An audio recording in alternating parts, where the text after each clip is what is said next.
Sir, मैं सबसे पहले जानना चाहूँगी कि रेडिएशन ऑन्कोलॉजी क्या है और कैंसर ट्रीटमेंट में इसका क्या इम्पोर्टेंस है? तो रेडियोथेरेपी में भी कंप्यूटर का बहुत बड़ा रोल हो गया है। जो रेडिएशन हम प्लानिंग करते हैं वो सब कंप्यूटर के माध्यम से बहुत ही एक्यूरेट ट्रीटमेंट डिलीवरी होती है। इसमें कंप्यूटराइज्ड ट्रीटमेंट प्लानिंग सिस्टम्स होते हैं जिसमें कि जो ट्यूमर है उसी को टारगेट करके और उसके आसपास जिस एरिया में हमें जितनी डोज देनी होती है उसी हिसाब से पूरा टारगेटेड रेडिएशन किया जाता है। क्वालिटी ऑफ लाइफ ये भी बहुत मैटर करती है जब कैंसर ट्रीटमेंट की हम बात करते हैं, तो ये कैसे मेक श्योर करते हैं अपन? तो इलाज चलने के पहले, इलाज चलने के दौरान, वीकली या जैसा एज एंड व्हेन रिक्वायर्ड, जैसा हर पेशेंट की रिक्वायरमेंट होती है, dental evaluation, speech and swallow pathologist, audiometry, even psychologist भी हमारे यहाँ अलग से हैं।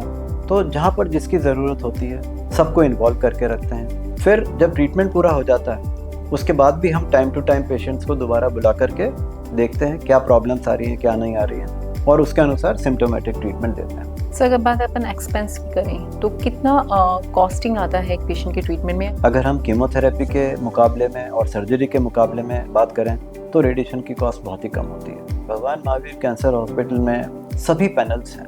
भामाशाह, चिरंजीवी, बहुत जल्द आयुष्मान भी आने वाला है, Rajasthan government health, RGHS, ECHS, ESI, railways, तो इन सब में तो फ्री ट्रीटमेंट हो जाता है। सर, अगर बात करें अपन कैंसर के बारे में इन जनरल, तो कैंसर को लेके भी लोगों में बहुत भ्रम होता है, तो किस तरह के डाउट्स होते हैं? एक तो लोगों के मन में है कि भाई शुगर खाने से, चीनी खाने से कैंसर हो जाएगा। दूसरी एक लोगों के मन में धारणा है कि बायोप्सी करेंगे तो कैंसर फैल जाएगा। ऐसा बिल्कुल भी नहीं। बायोप्सी करने से ही कैंसर की बीमारी का कंफर्मेशन होता है कि ये कैंसर की बीमारी है। और हेल्दी लाइफ स्टाइल, इसमें डेली अपने डे टू डे लाइफ में कम से कम 15-20 मिनट, 30 मिनट की एक्टिव एक्सरसाइज, चाहे वो वॉकिंग के रूप में ही हो, ये जरूरी।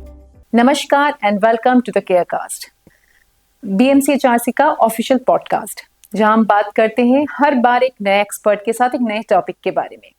इसी सिलसिले में आज हमारे साथ मौजूद है doctor Sehrawat. Doctor Sehrawat HOD and senior consultant है डिपार्टमेंट ऑफ रेडिएशन ऑन्कोलॉजी इन भगवान Mahavir cancer hospital. Doctor Rawat, आपका बहुत बहुत स्वागत है इस शो में। डॉक्टर रावत, जिनको 32 इयर्स का एक्सपीरियंस है इन फील्ड ऑफ रेडिएशन ऑन्कोलॉजी, और आज इस पॉडकास्ट में वो हमें बताएंगे रेडिएशन ऑन्कोलॉजी उससे जुड़े हुए तमाम पहलुओं के बारे में। तो आइए जानते हैं। सर, मैं सबसे पहले जानना चाहूंगी कि रेडिएशन ऑन्कोलॉजी क्या है और कैंसर ट्रीटमेंट में इसका क्या इम्पोर्टेंस है? कैंसर ट्रीटमेंट में 3 मुख्य पद्धतियां होती हैं। एक होती है सर्जरी, जिसे सर्जिकल ऑन्कोलॉजी कहते हैं। दूसरी होती है मेडिकल ऑन्कोलॉजी, जिसमें कीमोथेरेपी, इम्यूनोथेरेपी, टारगेटेड थेरेपीज होती हैं। और तीसरी होती है रेडिएशन ऑन्कोलॉजी, जिसमें रेडियोथेरेपी का ट्रीटमेंट किया जाता है। रेडियोथेरेपी को हिंदी में विकिरण प्रणाली बोलते हैं और आम भाषा में लोग इसको कई नामों से बोलते हैं, जैसे कि सेक, सिकाई, सिकैया, सिकता, बिजली, करंट, लाइट, हीट, भाप, ये सब अलग अलग प्रकार के नाम मैंने भी लोगों से ही सुने। पर मेनली ये रेडियोथेरेपी होती है। कैंसर के ट्रीटमेंट में एक अहम भूमिका होती है इसके, और ऑलमोस्ट हर कैंसर पेशेंट का, या ये यूँ कह लीजिए कि 80% ऑफ द कैंसर में कहीं ना कहीं इलाज के दौरान रेडिएशन की आवश्यकता पड़ती है। सर, जैसे आप बता रहे हैं कि रेडिएशन थेरेपी के इतने सारे नाम होते हैं, तो डेफिनेटली लोगों के मन में इसको लेके बहुत सारे डाउट्स भी होंगे, बहुत सारे भ्रम होंगे। वो किस तरह के भ्रम आते हैं आपके पास OPD में? तो ये भ्रम न केवल पेशेंट्स में बट इवन रेफरिंग डॉक्टर्स को, जो नॉन कैंसर ट्रीटमेंट से रिलेटेड होते हैं, उनके भी मन में काफ़ी मिसकंसेप्शंस हैं रेडिएशन के बारे में। सबसे कॉमन जो मिसकंसेप्शन है वो ये है कि भाई रेडिएशन से जला डालेंगे। तो ऐसा कुछ भी नहीं होता है। रेडिएशन बिल्कुल एक्सरे की तरह होता है। ये जिस प्रकार एक्सरे खींचते वक्त कुछ भी महसूस नहीं होता, कोई ठंडे गर्म का एहसास नहीं होता है, कोई सुई नहीं चुभती है, कोई दर्द नहीं होता है, उसी प्रकार रेडियोथेरेपी एक्सरे की तरह है। एक्सरेज जो हैं वो डायग्नोस्टिक होते हैं। रेडिएशन में उन्हीं एक्सरेज को ट्रीटमेंट के लिए यूज़ किया जाता है। तो इससे कोई पार्ट जलता नहीं है। इसके कुछ साइड इफ़ेक्ट ज़रूर होते हैं, जैसे उदाहरण के तौर पे अगर मुंह, नाक, कान, गले के कैंसर का ट्रीटमेंट कर रहे हैं तो कुछ दिनों के बाद मुंह के अंदर जो म्यूकोजल लाइनिंग होती है वो लाल हो जाती है, जिसको हम आम भाषा में छाले बोलते हैं। छालों की वजह से थोड़ा बहुत खाने में परेशानी आती है, आवाज़ भारी हो जाती है, थूक गाढ़ा व चिपचिपा होता है, स्वाद में परिवर्तन आता है। ये सभी साइड इफ़ेक्ट्स टेम्पररी होते हैं। टेम्पररी से मेरा मतलब है कि 10-12 इलाज जब हो जाएंगे उसके बाद आने शुरू होंगे। आखिरी के 10-12 दिन के दौरान ये ज़्यादा हो जाते हैं और इलाज कंप्लीट होने के बाद 15-20 दिन में धीरे धीरे कम होने लग जाते हैं। तो ऐसा कोई जलाने वाला सिस्टम नहीं है। हाँ, स्किन का कलर ज़रूर डार्क पड़ता है इसमें, जैसे आंखों के नीचे डार्कनेस होती है वैसे स्किन का कलर डार्क पड़ जाता है, दाढ़ी वगैरह के बाल गिरते हैं। सिमिलरली से फॉर एग्जांपल अगर बच्चेदानी का कैंसर है तो वहाँ का इलाज करेंगे तो वहाँ पे कोई छाले वाले नहीं पड़ते हैं, पर हाँ वहाँ की स्किन का कलर थोड़ा सा डार्क पड़ सकता है कुछ दिनों के लिए। कभी कभी 100 में से 2-4 लोगों को डायरिया हो सकता है, लूज मोशंस हो सकते हैं। तो ये बहुत ही सेफ और आसान ट्रीटमेंट है ये रेडियोथेरेपी का, बस केवल जानकारी की अभाव होती है थोड़ी सी। सर, रेडिएशन थेरेपी के जहाँ से हम बात कर रहे हैं, तो रेडिएशन थेरेपी में पिछले कुछ डिकेड्स में भी बहुत चेंजेस आए होंगे डेफिनेटली। अगर हम बात करते हैं ट्रीटमेंट की एक्यूरेसी की और साइड इफेक्ट्स को कम करने को, तो उस पॉइंट को ध्यान में रखते हुए किस तरह के डेवलपमेंट्स हुए हैं रेडिएशन थेरेपी में? तो जैसा आप लोग सब जानते हैं आजकल हम लोग कंप्यूटर के एज में रह रहे हैं, तो रेडियोथेरेपी में भी कंप्यूटर का बहुत बड़ा रोल हो गया है। जो रेडिएशन हम प्लानिंग करते हैं वो सब कंप्यूटर के माध्यम से बहुत ही एक्यूरेट ट्रीटमेंट डिलीवरी होती है। इसमें कंप्यूटराइज ट्रीटमेंट प्लानिंग सिस्टम्स होते हैं जिसमें कि जो ट्यूमर है उसी को टारगेट करके और उसके आसपास जिस एरिया में हमें जितनी डोज देनी होती है उसी हिसाब से पूरा टारगेटेड रेडिएशन किया जाता है। तो उसका नतीजा ये रहता है कि हम बहुत अच्छी हाई डोज दे सकते हैं ट्यूमर को, और आसपास के जो नॉर्मल टिश्यूज होते हैं, ऑर्गन्स एट रिस्क बोलते हैं उसको, उनको हम बचा सकते हैं। तो आज के टाइम्स में जो कंप्यूटराइज प्लानिंग होती है उसको हम बोलते हैं IMRT, यानी कि इंटेंसिटी मॉड्यूलेटेड रेडियोथेरेपी। जैसे कि नाम से ही पता चल रहा है इंटेंसिटी मॉड्यूलेटेड, मतलब कि अलग अलग एरियाज में जैसे ट्यूमर को हम हाई डोज दे सकते हैं, कुछ नॉर्मल स्ट्रक्चर्स हैं उनको कम कम दे सकते हैं, तो इंटेंसिटी को मॉड्यूलेट कर सकते हैं हम, कहीं ज़्यादा कहीं कम। तो ये IMRT का ट्रीटमेंट होता है जो आज के कंप्यूटर की बहुत बड़ी देन है ये रेडिएशन की डिलीवरी में। तो इसके माध्यम से प्रिसिशन रेडियोथेरेपी पॉसिबल है, टारगेट को हाई डोज और नॉर्मल टिश्यूज को बहुत कम डोज। तो इससे पेशेंट का टॉलरेंस बहुत अच्छा होता है, क्योर रेट्स बेटर होती हैं, साइड इफेक्ट्स कम होते हैं, क्वालिटी ऑफ लाइफ बहुत अच्छी मेंटेन रहती है। तो इससे जो ट्रीटमेंट का जो टाइम फ्रेम है, क्या उसमें भी चेंजेस आए? टाइम फ्रेम में तो ऐसा कोई विशेष फर्क नहीं आता, ओके। पर मोटा मोटी तौर पे अगर हम देखें तो एक सेशन में करीब 8 से 10 मिनट लगते हैं ओके। जब भी पेशेंट का ट्रीटमेंट होता है। रेडिएशन ट्रीटमेंट एक ऐसा है कि ऐसा नहीं है कि ये वन टाइम ट्रीटमेंट हो। इसमें अगर अपन हेड एंड नेक कैंसर की बात करें, मुंह नाक कान गले के कैंसर की, इसमें अगर हम खाली रेडिएशन का ट्रीटमेंट कर रहे हैं जिसको हम रेडिकल रेडियोथेरेपी कहते हैं, तो ऑन एन एवरेज 35 सिटिंग्स दी जाती हैं। तो हर रोज आना पड़ता है लगभग 8-10 मिनट के इलाज के लिए, 5 days a week except Saturday Sunday. आए, अपना ट्रीटमेंट करवाया और चले गए। तो 8 से 10 मिनट का ट्रीटमेंट डेली होता है। हाँ, कुछ टेक्निक्स होती हैं जैसे कि स्टीरियोटैक्टिक रेडियो सर्जरी। ये सिंगल डोज ट्रीटमेंट होता है। बहुत ही जो छोटे छोटे ट्यूमर्स होते हैं, 2 सेंटीमीटर 3 सेंटीमीटर, उससे भी कम, तो उसमें हम सिंगल डोज में फुल डोज रेडिएशन की दे देते हैं। उसको हम बोलते हैं SRS, स्टीरियोटैक्टिक रेडियो सर्जरी, या कभी कभी इसी को हम 2 या 3 फ्रैक्शंस में डिवाइड कर देते हैं, उसको बोलते हैं फ्रैक्शनेटेड स्टीरियोटैक्टिक रेडियो सर्जरी। तो इन ट्रीटमेंट्स में जब हम हाई डोज सिंगल फ्रैक्शन में देते हैं इसमें थोड़ा सा टाइम ज़्यादा लगता है, बट मोटा मोटी तौर पे अगर आप माने फॉर ऑल प्रैक्टिकल पर्पसेस 8 से 10 minute per day.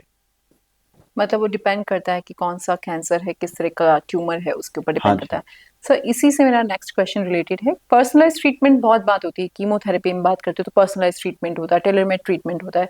Radiation therapy को पर्सनलाइज किस तरीके से करते हैं अपन? तो रेडिएशन तो हर पेशेंट का पर्सनलाइज ही होता है।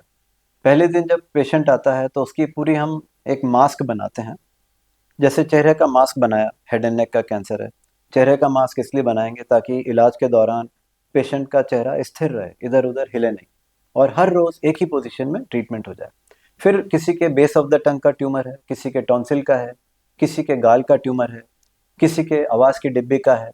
तो जिस जगह का कैंसर का ट्यूमर होता है उसी के अनुसार पर्सनलाइज्ड ट्रीटमेंट किया जाता है। उसी जगह को हम टारगेट बना करके कॉन्टूर करते हैं, और उसके आसपास जो नॉर्मल टिश्यूज होते हैं जैसे स्पाइनल कॉर्ड है, थूक बनने की ग्लैंड्स हैं, पैरोटिड ग्लैंड्स हैं, सबमैंडिबुलर ग्लैंड्स हैं, आँखें हैं, इन सब चीज़ों को हम बचाते हैं। तो रेडिएशन एक ऐसा प्रिसाइज ट्रीटमेंट है जिसमें कि एक हाई वॉल्यूम सेंटर का होना, अच्छे इक्विपमेंट होना, एक्सपीरियंस फिजिशियंस का होना बहुत ही इम्पोर्टेंट है। तो every individual undergoes a very highly precise treatment in radiation. Okay. Sir, अपन बात करते हैं मल्टी डिसिप्लिनरी अप्रोच की। तो कैंसर ट्रीटमेंट में इसी अप्रोच के साथ वर्कअप होता है। तो कैसे आइडेंटिफाई होता है कि इन पेशेंट्स को रेडिएशन थेरेपी होनी है, या मतलब कौन से ऐसे पेशेंट्स हैं जिनमें रेडिएशन थेरेपी के साथ ही ट्रीटमेंट शुरू होता है? उसके बारे में थोड़ा सा बताएं। तो एक तो जब भी जो ऑन्कोलॉजिस्ट होते हैं, कैंसर के स्पेशलिस्ट होते हैं, उन्होंने 10-10, 15-15 साल पढ़ाई की होती है, इतने सालों का एक्सपीरियंस होता है। फिर इंटरनेशनल गाइडलाइंस होती हैं, हर कैंसर की पूरी दुनिया भर में गाइडलाइंस बनी हुई हैं। तो उन सब चीज़ों को उनकी नॉलेज होते हुए हमें पता होता है कि भाई इस जगह का ट्यूमर है, इस स्टेज में है, तो उसमें क्या ट्रीटमेंट होना चाहिए। फिर Bhagwan Mahavir cancer hospital and research centre में multidisciplinary tumour board system है, जहाँ पर कि हर पेशेंट को एमडीटी के थ्रू गुजरना पड़ता है। मतलब कि तीनों स्पेशलिस्ट, रेडिएशन स्पेशलिस्ट, कीमोथेरेपी के डॉक्टर और सर्जन, तीनों जब तक उस पेशेंट को नहीं देखेंगे, उन तीनों के साइन नहीं हो जाएंगे, ट्रीटमेंट की लाइन डिसाइड नहीं हो जाएगी, तब तक उसका ट्रीटमेंट नहीं चालू हो सकता है। दूसरी बात ये कि कभी कभी सिर्फ एक ही ट्रीटमेंट से काम चल जाता है। से फॉर एग्जांपल, अगर टॉन्सिल का फर्स्ट स्टेज का ट्यूमर, तो खाली रेडिएशन से भी हम ट्रीट कर सकते हैं। अगर टॉन्सिल का थर्ड या फोर्थ स्टेज का ट्यूमर है, तो उसमें हम दो मोडेलिटीज को कंबाइन करेंगे, जैसे कि रेडिएशन और कीमोथेरेपी। रेडिएशन डेली होगा, 5 days a week except Saturday Sunday for 35 sittings. Chemotherapy once a week दी जाएगी बाय मेडिकल ऑन्कोलॉजिस्ट। तो यहाँ पे दो मोडेलिटीज का, दो स्पेशलिस्ट का काम साइमल्टेनियसली चलेगा। रेडिएशन ऑन्कोलॉजी साथ चलेगी, मेडिकल ऑन्कोलॉजी साथ चलेगी। कभी कभी इतना एक्सटेंसिव ट्यूमर होता है कि तीनों पद्धतियों को हमें कंबाइन करना पड़ता है। से फॉर एग्जांपल, हड्डी भी इन्वॉल्व है यहाँ पे, फोर्थ स्टेज का ट्यूमर है, थर्ड स्टेज का ट्यूमर है, तो अगर वो रिसेक्टेबल है, मतलब कि ऑपरेट करने लायक है, तो सर्जन पहले उसको ऑपरेट कर देंगे।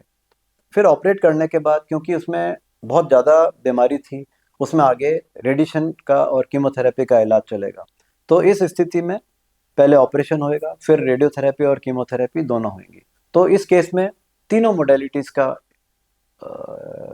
यूटिलाइजेशन हो गया। तो जैसे मैंने बताया कि फर्स्ट स्टेज थी, उसमें सिर्फ रेडिएशन से काम चल गया।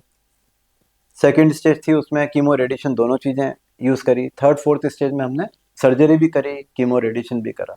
तो इस प्रकार, और जैसे मैंने शुरू में भी बताया था कि ऑलमोस्ट 80% ऑफ द ट्यूमर्स में कहीं ना कहीं, कभी ना कभी रेडिएशन की आवश्यकता पड़ती है, या तो प्राइमरी के ट्रीटमेंट में, या कभी आगे चल के वो फैल जाता है, कभी ब्रेन में आ गया, कभी बोन में आ गया, तो उसको हम पैलिएटिव रेडियोथेरेपी बोलते हैं। तो वहाँ पर रेडिएशन देने की भी आवश्यकता पड़ती है। तो इसी प्रकार हम इंटीग्रेट करते हैं तीनों मोडेलिटीज़ को, depending upon stage and timing. Quality of life ये भी बहुत मैटर करती है जब कैंसर ट्रीटमेंट की हम बात करते हैं। तो ये कैसे मेक श्योर करते हैं अपन कि नॉर्मल, जब कैंसर ट्रीटमेंट पूरा चल रहा है, बिकॉज मल्टीपल साइड इफेक्ट्स भी आपने मुझे बताया, और हर थेरेपी का एक अपना साइड इफेक्ट्स कुछ ना कुछ होता है, चाहे वो शॉर्ट टर्म के लिए रहे, तो वो क्वालिटी ऑफ लाइफ वापस से वो एक नॉर्मल रेंज में आ सके, नॉर्मल ट्रैक पे आ सके, उसके लिए अपन क्या कुछ सजेस्ट करते हैं? तो सबसे ज़्यादा इम्पोर्टेंट इसमें चीज़ होती है हाई वॉल्यूम सेंटर की। जैसे भगवान महावीर कैंसर हॉस्पिटल है, यहाँ पे नंबर ऑफ पेशेंट्स काफ़ी हैं। तो यहाँ पर हम लोग जैसे हेड एंड नेक कैंसर की ही बात कर लेते हैं। तो इलाज चालू करने के पहले हम डेंटल ओपिनियन भी लेते हैं, pre radiation dental profile assess करवाते हैं। डेंटिस्ट अलग से हमारे यहाँ एम्प्लॉयड हैं। स्पीच एंड स्वेलो पैथोलॉजिस्ट होते हैं, जो कि स्टार्ट करने के पहले स्पीच फंक्शन और स्वेलो फंक्शन असेस करते हैं कि भाई इनको खाने में कितनी दिक्कत है, कहीं खाना सांस की नली में तो नहीं जा रहा है, एस्पिरेशन तो नहीं होगा। तो स्पीच एंड स्वेलो असेसमेंट होगा। ऑडियोमेट्री करवाएंगे कि कान में कोई प्रॉब्लम तो नहीं है। तो ये सब मेजर्स जो हैं क्वालिटी ऑफ लाइफ के प्रति हैं। तो इलाज चलने के पहले, इलाज चलने के दौरान, वीकली या जैसा एज एंड व्हेन रिक्वायर्ड, जैसा हर पेशेंट की रिक्वायरमेंट होती है, dental evaluation, speech and swallow pathologist, audiometry, even psychologist भी हमारे यहाँ अलग से हैं। तो जहाँ पर जिसकी ज़रूरत होती है, सबको इन्वॉल्व करके रखते हैं। और एज अ रेडिएशन ऑन्कोलॉजिस्ट मैं ये कहना चाहूँगा कि इतना हाईली प्रिसाइज रेडिएशन है अपने यहाँ पर आजकल अवेलेबल कि उसके ज़रिए नॉर्मल टिश्यूज़ के साइड इफ़ेक्ट्स को हम बहुत अच्छे से बचा पाते हैं, और यही क्रूशियल है क्वालिटी ऑफ लाइफ में। फिर जब ट्रीटमेंट पूरा हो जाता है, उसके बाद भी हम टाइम टू टाइम पेशेंट्स को दोबारा बुला करके देखते हैं क्या प्रॉब्लम्स आ रही हैं, क्या नहीं आ रही हैं, और उसके अनुसार सिम्टोमेटिक ट्रीटमेंट देते हैं। तो इस तरीके से हम इंश्योर करते हैं कि पेशेंट्स की क्वालिटी ऑफ लाइफ इम्प्रूव्ड रहे।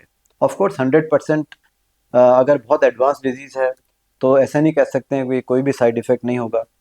अगर किसी चीज़ का इतना फ़ायदा है और इतनी तकलीफ़ है तो हमें बड़े फ़ायदे की तरफ देखना पड़ता है। थोड़े बहुत साइड इफ़ेक्ट्स तो आते ही हैं, but they are all manageable. सब बात अगर अपन करें नेशनल इंटरनेशनल लेवल पे, तो बहुत सारी रिसर्च हो रही है फॉर मेडिकल ट्रीटमेंट को और अपग्रेड करने के लिए। तो ये जितनी भी ट्रीटमेंट को लेकर जो रिसर्च हो रही है, उनसे बहुत सारी नई मॉडलिटी आ रही है ट्रीटमेंट के सामने। तो क्या ऐसा भी कोई ट्रीटमेंट है जो यहाँ पर इंडिया में अवेलेबल नहीं है, राजस्थान में अवेलेबल नहीं है, उसके लिए हायर सेंटर्स ही लोगों को जाना पड़ता है, जो आउट ऑफ राजस्थान है या इंडिया के जो दूसरे टॉप सेंटर्स आते हैं, ऐसा कुछ है? अगर अपन रेडियोथेरेपी की बात करें तो एक मोडेलिटी ज़रूर है जिसको हम बोलते हैं proton beam therapy. Okay. Proton beam therapy Rajasthan में अवेलेबल नहीं है। वो इंडिया में खाली 2 ही हॉस्पिटल्स में है, एक टाटा मेमोरियल में है, एक चेन्नई में है। पर उसकी हर केस में रिक्वायरमेंट नहीं होती, बहुत लिमिटेड केसेस होते हैं जिसमें उसकी रिक्वायरमेंट होती है। बाकी सभी मोडेलिटीज़ अपने यहाँ पर अवेलेबल हैं, इंडिया में अवेलेबल हैं, राजस्थान में अवेलेबल हैं, और ख़ास तौर से भगवान महावीर कैंसर हॉस्पिटल में तो सभी मोडेलिटीज़ अवेलेबल हैं प्रोटॉन बीम के अलावा। हमारे यहाँ पर एक्सटर्नल बीम रेडियोथेरेपी भी अवेलेबल है जिसको हम टेलीथेरेपी बोलते हैं, और एक बहुत ही प्रिसाइज थेरेपी होती है जिसको हम ब्रेकी थेरेपी बोलते हैं। खास तौर से बच्चेदानी के कैंसर में उसका बहुत ही अहम रोल होता है। तो हमारे यहाँ पे अपने स्टेट के दूसरे शहरों से, जोधपुर से, बीकानेर से, बाड़मेर से, कोटा से, सब जगह से ब्रेकी थेरेपी के लिए बहुत पेशेंट्स आते हैं। सर मेडिकल साइंस की बात करें तो बहुत सारे एडवांसमेंट चल रहे हैं। तो अगर हम टॉप एडवांसमेंट बात करें in terms of radiation therapy, तो ऐसी कौन सी थेरेपीज हैं जो अभी बहुत लेटेस्ट थेरेपीज में काउंट हो रही हैं? लेटेस्ट थेरेपीज जो होती हैं वो टेक्निक्स होती हैं। तो जैसे कि स्टीरियोटैक्टिक रेडियो सर्जरी है, स्टीरियोटैक्टिक बॉडी रेडियोथेरेपी है, DIBH की टेक्निक होती है। DIBH टेक्निक का मतलब होता है deep inspiratory breath hold technique. Specially जो लेडीज़ को ब्रेस्ट कैंसर होता है, खासतौर से लेफ्ट साइड का होता है, तो उसमें हम deep inspiratory breath hold technique use करते हैं। उसमें क्या करते हैं, डीप इंस्पिरेशन का मतलब है लंबी सांस भर के और थोड़ी देर रोक के रखते हैं। तो उस दौरान जब लंबी सांस लेके अपन रोक के रखते हैं सांस को, तो चेस्ट वॉल की दूरी हार्ट से काफ़ी बढ़ जाती है, और उसी समय रेडिएशन की बीम चालू की जाती है, तो उससे हार्ट बहुत अच्छे से प्रोटेक्ट हो जाता है। तो ये DIBH की एक टेक्निक बहुत ही लेटेस्ट टेक्निक है जो अपने आप पे काफ़ी टाइम से और काफ़ी लेडीज़ में हम यूज़ करते हैं। इसी प्रकार स्टीरियोटैक्टिक बॉडी रेडियोथेरेपी है, SRS है। जैसे ब्रेन में अगर बहुत ही छोटा सा लीजन आ गया तो उसको हम सिंगल फ्रैक्शन में या 2 या 3 फ्रैक्शन में भी ट्रीट कर सकते हैं। ये सभी टेक्निक्स अपने यहाँ पर अवेलेबल हैं। सर अगर बात अपन एक्सपेंस की करें तो कितना कॉस्टिंग आता है एक पेशेंट के ट्रीटमेंट में, या कितना कितना महंगा है ये ट्रीटमेंट रेडिएशन थेरेपी का? रेडिएशन थेरेपी की कॉस्ट के बारे में आप पूछ रहे हैं, तो इसमें मैं सबसे पहले तो ये कहना चाहूँगा कि कॉस्ट एक रिलेटिव टर्म भी होता है। अगर हम कीमोथेरेपी के मुकाबले में और सर्जरी के मुकाबले में बात करें तो रेडिएशन की कॉस्ट बहुत ही कम होती है। Having said that, on an average अगर अपन फुल रेडिएशन का ट्रीटमेंट करते हैं बेस्ट टेक्निक से, तो मोटा मोटी तौर पे 1.5 से पौने 2 लाख का खर्चा होता है। इसके अलावा मैं एक बात और कहना चाहूँगा कि भगवान महावीर कैंसर हॉस्पिटल में सभी पैनल्स हैं। भामाशाह, चिरंजीवी, बहुत जल्द आयुष्मान भी आने वाला है, Rajasthan government health, RGHS, ECHS, ESI, railways, तमाम जो नाम लीजिए सभी चीज़ें हैं, TPAs हैं। तो इन सब में तो फ्री ट्रीटमेंट हो जाता है। अपने यहाँ पे BPL कार्ड होल्डर्स का भी फ्री ट्रीटमेंट होता है, और एक जनरल पब्लिक फंड होता है। उसके तहत हमारी एक टीम होती है जो असेस करती है अगर कोई बहुत ही गरीब और नीडी पेशेंट है, उसका हम फ्री में भी ट्रीटमेंट करते हैं। तो ये पौने 2 लाख का, 2 लाख का फुल ट्रीटमेंट फ्री भी प्रोवाइड करते हैं। बट हाँ, अगर कोई किसी के पास कोई स्कीम नहीं है तो मोटा मोटी तौर पे 1.5 से पौने 2 लाख में रेडिएशन का ट्रीटमेंट संभव है। Very nice sir. सर अगर बात करें अपन कैंसर के बारे में इन जनरल, तो कैंसर को लेके भी लोगों में बहुत भ्रम होता है, तो किस तरह के डाउट्स होते हैं लोगों के बारे में, वो बताएं आप। कैंसर के बारे में जो कॉमन धारणाएं घूम रही हैं आजकल सोशल मीडिया पे बहुत चल रही हैं, और हर रोज कुछ पेशेंट आके ये बात पूछते ही हैं। तो आपने बहुत ही उचित सवाल पूछा है। एक तो लोगों के मन में है कि भाई शुगर खाने से, चीनी खाने से कैंसर हो जाएगा। ये बात बिल्कुल गलत है। हाँ, ये बात ज़रूर है कि जब हम एक्सेस में शुगर खाते हैं तो वो मोटापा बढ़ाती है, ओबेसिटी बढ़ाती है।